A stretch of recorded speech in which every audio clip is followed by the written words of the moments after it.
Mike check it, Shantae Arnett. You guys have officially tuned in to In My Queer View. This is episode 5. Thank you guys so much for tuning in.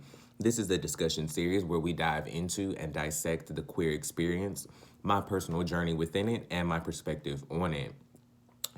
If you're new to my channel, thank you so much for stopping by and giving me a little bit of your time. If you could, please like, share, subscribe, LSS as I like to call it, and hit that notification bell.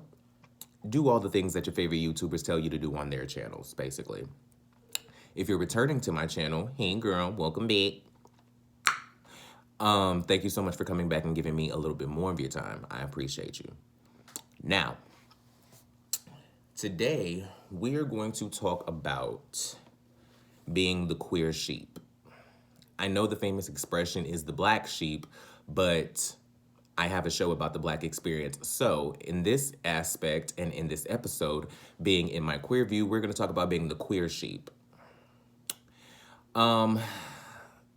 Today's episode, we're going to be exploring what it's like being the queer in your family and how that situation can cause separation from your family and can cause long-term lasting effects in your life. And we're going to be doing that through my own personal story. It's going to be a little bit of a story time today. We're just going to be talking about me and talking a little bit about my story, being the queer sheep in my family, because I keep wanting to say the queer in my family, but that sounds so 70s for some reason. But being the queer sheep is, it's interesting. So I just want to talk about my personal journey because I have an interesting story with being the queer sheep in my family because I am not completely sure that the disconnect with my family is completely connected to me being a queer person. So, yeah, we're just going to talk through it. Okay. I believe that my parents knew I was queer from an early age, but they never really gave me a safe space to come out to them. Like,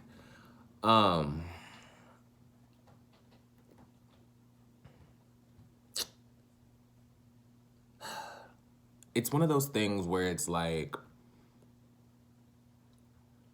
you kind of feel like your parents know because they ask you a lot, or they ask you, not a lot like every day, but they ask you often, or they've asked you more than once. Do you think you're gay? Are you gay? Blah, blah, blah, blah, blah. But if you preface that question with, you know, gay people go to hell, you know, being gay is wrong, you know, this, that, and the third, blah, blah, blah, blah, blah, blah, blah, blah, blah, blah, blah, blah, blah, blah. All of those things that being queer, growing up in your family, that all your family tells you, especially in black families, you know, you going to hell, this, that, and the third.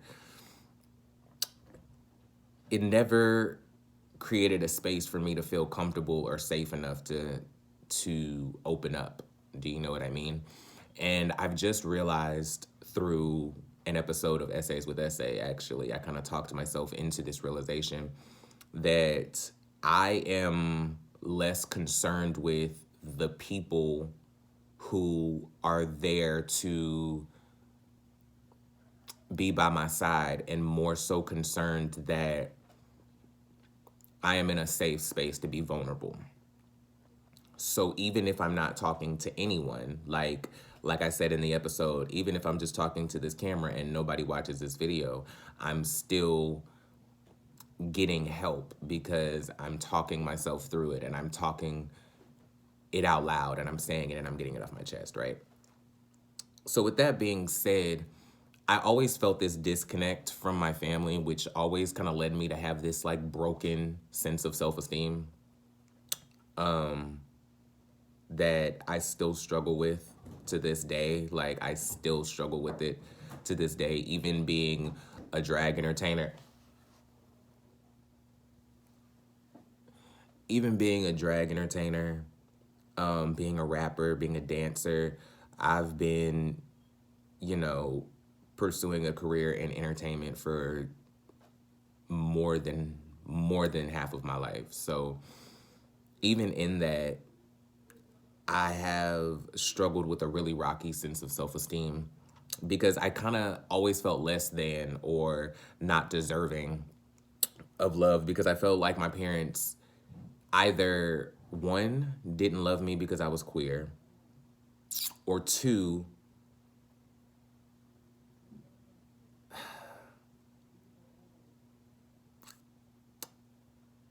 it's a few other things, but one of the main ones was I wasn't sure if the disconnect with my parents was connected to me being queer or my parents just not believing in my talent and not believing in me. I've been pursuing a career in entertainment, like I said, since I was 8 years old. I'm gonna do a whole nother video talking about that. That's probably gonna be in essays with essay. Oh, that looked like I just snorted something. Sorry, I was scratching my nose, but I accidentally slammed my finger in the door yesterday, so it's really swollen, and I just don't want to move very much, so I just kind of leaned in to wipe my nose. But anyway, as you guys know, I'm an entertainer, and I just feel like my parents never like believed in my talent.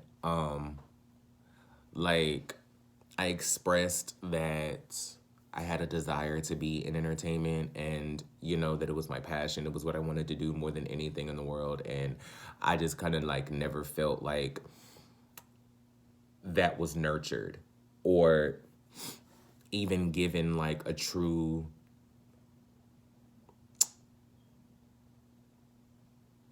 I don't know. Like I look back at all of the E True Hollywood stories, the drivens, the behind the musics, and you always hear about, well, most of the time you hear about, you know, parents believing in their children and, you know, helping their children and putting them in classes and doing things like this and this.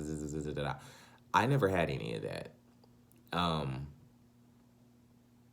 Like I said, I'll get into it in another video, but like literally everything that I've gotten to do in my career, 98% of the things I've gotten to do in my career, probably more than 98%, are things that I found or that I sought out to do on my own.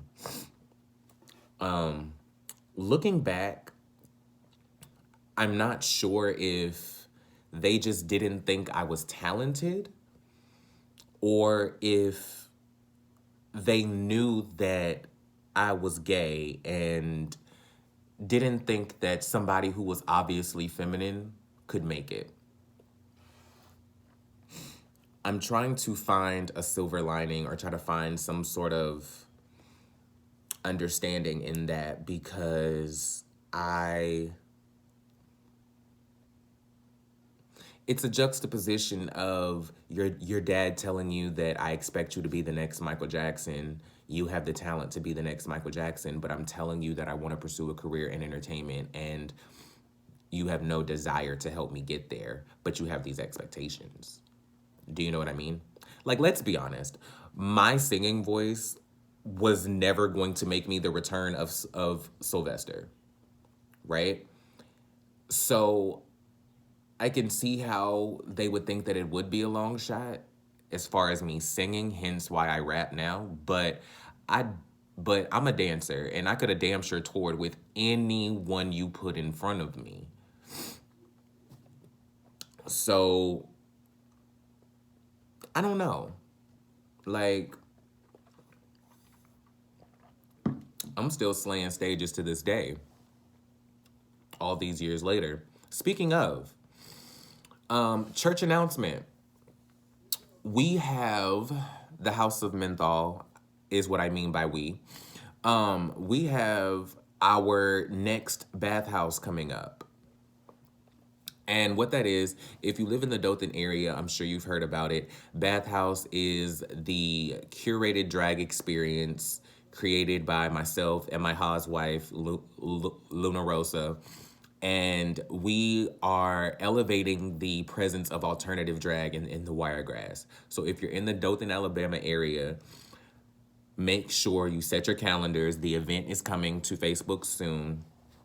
January 18th, 2020 is the next Bathhouse. Bathhouse episode 2 will be January 18th, 2020. And at McLeod's Public House. Your cast, myself, Shantae Arnett, Luna Rosa, and the local legend, Crystal St. James. We will also be having our special guest, Saliva Godiva, the creator of Misfits. So yeah, make sure you guys are in the building because this show is not, it's not just your average drag show, it's an experience. And you guys gotta make sure you're in the building. So if you're in the Dothan, Alabama area, McLeod's Public House, January 18th, 2020, 9 o'clock, there's no cover. So yeah, make sure y'all come turn the party with the House of Menthol, okay? Back to our regularly scheduled programming.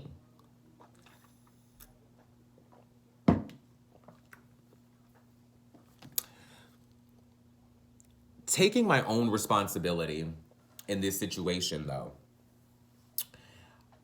I did do a lot of acting out as a kid.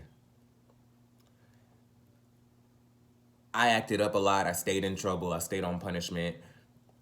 And retrospectively thinking about it, I believe that it's because I didn't have the communication skills to articulate my feelings.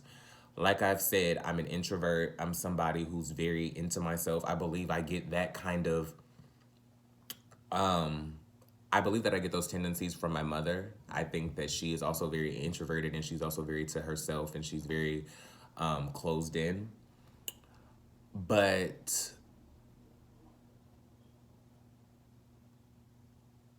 so I think growing up with mostly it being just me and my mom, and my father didn't come in until later, but I'll explain that in just a minute. Take a breath. But she wasn't really like a talk to your kid type of person. Like she was like the person who was the provider, right? Because it was just her. She was mom and dad. I was a latchkey kid, so when I got up for work, my mom was already gone to work. When I came home from school, my mom came home from work a few hours later. So in that, I don't like, and I'm not saying that as like a negative thing, like she was never around because that's not the case. My mom was around. She came home at like 5, 6 o'clock every day. She was there every day. But being physically present is not the same thing as being like emotionally and communicatively present. So, in saying that, I don't regret being a latchkey kid at all because it definitely taught me a lot of independence and it taught me a lot of self-sufficiency very early in my life that looking back now, I realize I'm completely glad that I had those times in my life where just figuring it out was normal. Like your mom told you where the food was in the fridge, you know, she told you what you can and can't cook. When you come home, call me when you get home. Do your homework. Fix you a little something to eat. Don't touch the stove. I will cook when I get there. Don't burn my damn house down and don't open my door for nobody. I live my life like that today. Like, I get up, I go work out, I come back, I have tea, I now shoot videos for you guys, and that being that. But whatever, I'm getting off track. I didn't have the communication skills to articulate my feelings as a kid. And I think that even into my adult life, I'm just now beginning to learn those communication skills to articulate my feelings. I think I'm just now, as a 27, 28-year-old, I feel like it just started around 27, but I feel like it really impacted it at 28, where the desire to communicate instead of debate with somebody has shifted. That balance has shifted. I used to be a debater. Like, that's what I do. Like, it's not about arguing, it's about conversing points. And you feel this way, I don't feel that way, but here's why I feel that way. I want to know why you feel this way, da da da da da. So it's one of those things where I didn't have the communication skills to just open up to people But when I did communicate, it was like I was lashing out. Or that's why I loved the debate space, because it gave me a space to truly like say how I feel without having to feel combative about it. Because to me, there's a difference between being competitive and being combative. But I say all that to say, although my parents did set up spaces for me to open up to them, most of them were most of them did not feel like safe spaces. They were spaces, but they weren't safe spaces, if you know what I mean. Like, most of these were under circumstances of me being chastised, or me about to get my ass whooped, or just did get my ass whooped. And it's like, it's hard for you to respond to a question like, what's going on with you? How are you feeling? Like, what's really going on, if you're scared? Do you know what I mean?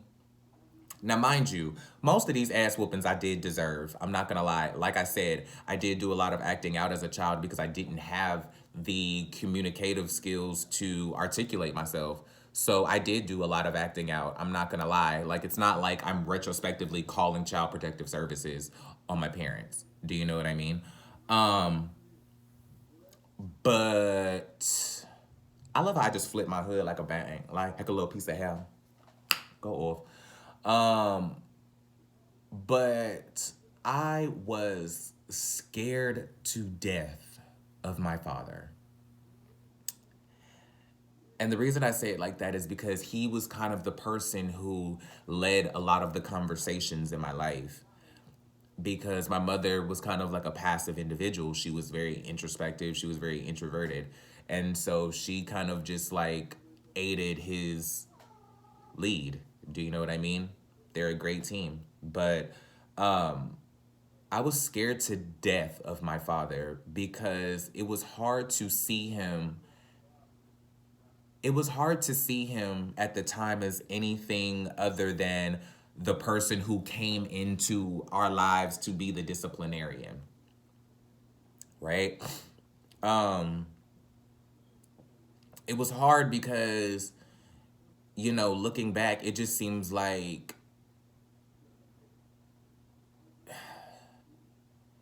if you look at it on a surface level, it felt like he just came in to be the guy to whoop my ass when my mom got tired. Do you know what I mean? And it felt like he was the guy to come in to replace me in her life, because up until then, it was just me and her. So it's hard to step outside of yourself and have these empathetic conversations of look at it this way, look at it this way, look at it that way, when you're just a kid and you're scared and you don't have anyone to talk to. So it is what it is. But on the flip side of that, on the flip side of me being scared to death of my father, I feel like it's come full circle, because most of the core values I learned about integrity, being a good person, having morals, among a lot of other things, I can directly relate to things that that man taught me.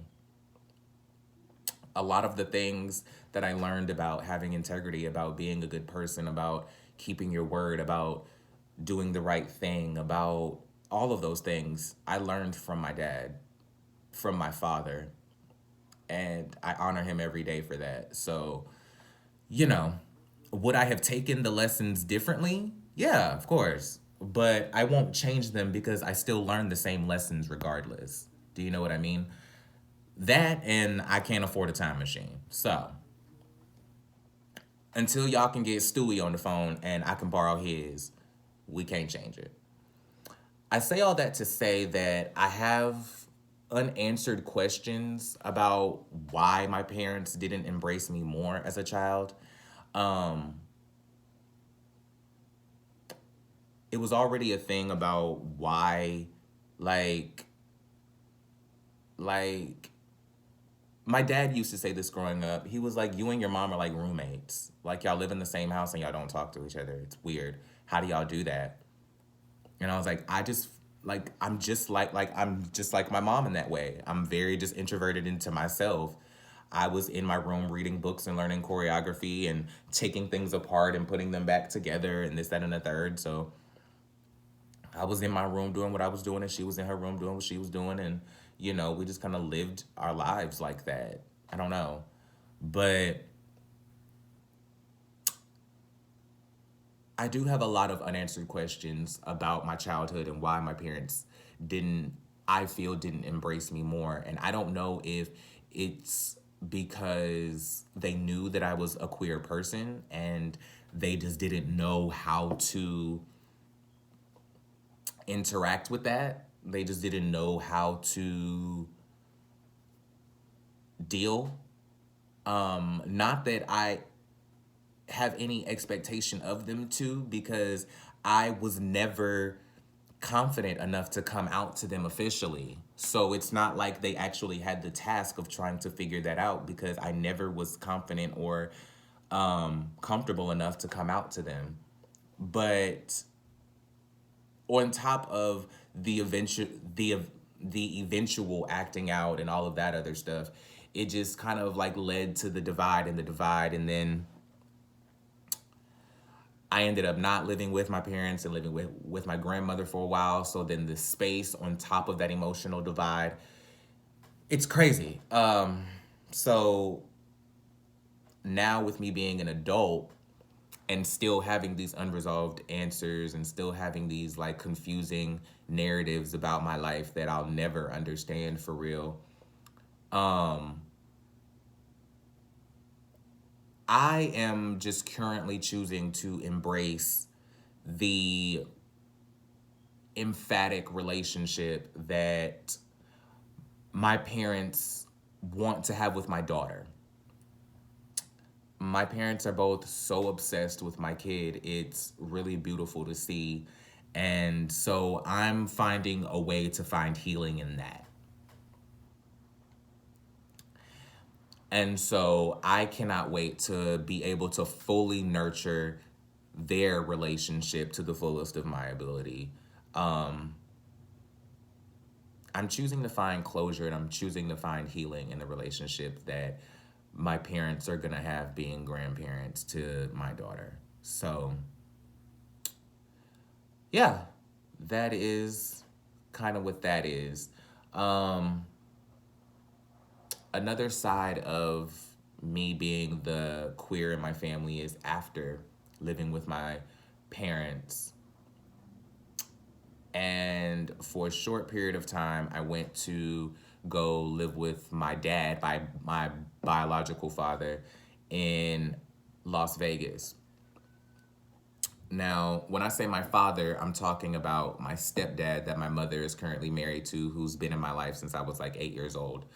When I say my dad, I'm talking about the man who my mother created me with. So, there was a time where I was living in Las Vegas with my dad, and I was maybe like 12, 13 years old. I believe I had just turned 13, if I'm not mistaken, because I had just come out to my friends in Georgia. That's where I grew up. And I was just starting to become comfortable in my sexuality. Like, I had just come out the end of my freshman year of high school. And I was like leaning all the way in to coming out, right? Like, I started shaving my legs, wearing short shorts, doing all the things that queer boys who just come out the closet and are just feeling comfortable enough to express their sexuality. They want to do everything there is that's gay, right? And so eventually I stopped trying to be a boy and stopped trying to be masculine. So by the time that I got to Las Vegas with my dad, he had no clue of what was going on, because, like, I had never lived with him. And I had never been around him like that, not in a at that time current sense of the word. So one day, my dad and I were driving in the car, and he asked me straight up, He just comes out and asks me, he's like, hey, I want to, ask you something. And if you are, I still love you, blah, blah, blah. And so he asked me if I'm gay. And I respected the fact that he just asked me straight up. I respected the fact that he just asked me. I respected the fact that he didn't try to preface him asking me with judgment or with any type of, well, if you are, you know that this is going to happen. I was glad that he just wanted to know. And I felt like it was him trying to genuinely connect with me, right? So I came out to him, and I can almost remember verbatim, straight up, what I said to him. It was kind of like, I appreciate that you are asking me under the context that you're asking me. I appreciate that you're just asking me as a person and not asking me to judge me. And so, yes, I am attracted to guys and I am gay. It was something along those lines. And at the time, he claimed to be very supportive and, that he loved me and nothing would ever change and this, that, and the third. And I felt good about it in the moment until the next couple days when my father wasn't around me. He then proceeded to call every person in my family and out me. He knew that I had not come out to my mom. He knew that I had not come out to my father. He knew that I was not out to my grandmother. He knew that I was not out to anybody except a few of my friends in Georgia that, I wanted to stay and be with. But whatever. So basically, I was robbed of a proper coming out because I came out to my dad and then he proceeded to out me to the rest of my family. And that has always been a sore spot for me and him because it was like, dude, I respected the fact that you just wanted to get to know, or you made it seem like you just wanted to get to know me. And the fact that you took something that I gave to you and just threw it to any and everybody without even a consideration of my feelings is really fucked up, bro. But it is what it is. After that, with my grandmother, she just kind of gave me the quick religious speech of, well, you know what happens. Well, you know what the Bible say. But after that, we never spoke about it. Like, me and my parents never really spoke about it until I got older. And even with me being grown now, we still haven't really had a real conversation about it. And they've met my husband and we have a child together and we still have not had a real true conversation about any of this. But it is what it is. It's fine now, we're all grown. But it has affected me in the long term because it's given me extreme trust issues. It's done nothing but heighten my communication issues. And it's made me feel trapped within my own mind, I guess, or trapped within my own experience. And as reclusive as I am, it's hard living in that kind of bubble because you want to feel like you have support from people who care about you or that you care about or that you love, right? But if you can't open up to the people who are closest to you or that you feel like should be the closest to you, then it causes you to be apprehensive and ambivalent opening up to anybody outside in the world, which led to everything about my personal life being awkward. Everything about my personal life was awkward because it developed this social anxiety in me of being scared of people because I felt like I couldn't trust my family. I felt like I couldn't trust the people who I loved the most and who said that they loved me the most, and the people who are supposed to love me unconditionally. I felt like I can't even open up to them. So how am I going to open up to total strangers? Which led to me being completely freaking weird in public and being really awkward. And eventually, I did sort of find a tribe within my first gay family, the House of Chanel, because I didn't have real friends in school. I'm sorry, my nose itches so bad, y'all. I don't do coke. I'm sorry, y'all. And if you do coke, it's show business. And I'm not judging, but I don't. Um, but my my friends, which were my first gay family, because I didn't have real friends in school except for Keenan, who eventually became my firstborn child. I say that I gave birth to that boy. Like, honestly, we're like 2 days apart. He is right. I'm August 30th. He's September 1st.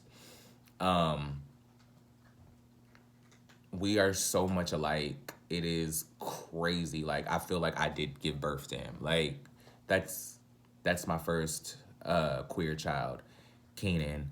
And so, yeah, I didn't really have friends at school, and the friends that I did have were all queer people. And it reminds me of this thing that my grandmother said one time. She was like, I didn't realize that there were so many gay people out there. Like, I knew that they existed. I just didn't realize that the population was so huge until after I came out. And so the only people that I were bringing home were queer people that I was trying to explain were my gay family, but it's like, you know that I'm gay, but we don't talk about it. So I can only elaborate on who these people are up to my life is safe in their hands point. Like, I could only elaborate who these people are in my life up to the I'm safe with them point. And then after that, it was like, we don't get into it because we don't talk about my gay life. Even though I'm not dating any of these people, they're my gay family, and I'm explaining who they are, and I'm trying to open up, but it's like you don't get it and you don't want to talk about it. So, whatever. It is what it is. It was all weird and awkward, but that is truly the full experience of my being queer within my family. This is not to, bash or to make anybody feel negative about anything. I absolutely love everybody in my family, and we're all good now. The unanswered questions that I have, I've kind of just grown to, hold on.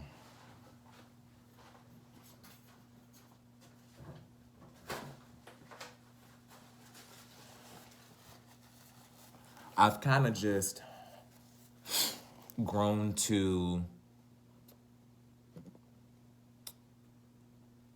push past the necessity of those answers, if that makes sense. I have kind of come to a place where I don't need those answers in order to continue living or to continue growing or to continue moving. I've figured out a way to believe in myself, past needing people to believe in me. And I think that is one of the biggest life lessons that I've ever learned, is you truly have to believe in yourself more than anybody could ever believe in you, because once those people are gone, or if those people up and suddenly leave, what do you have? Your foundation is ripped from under you. So if you aren't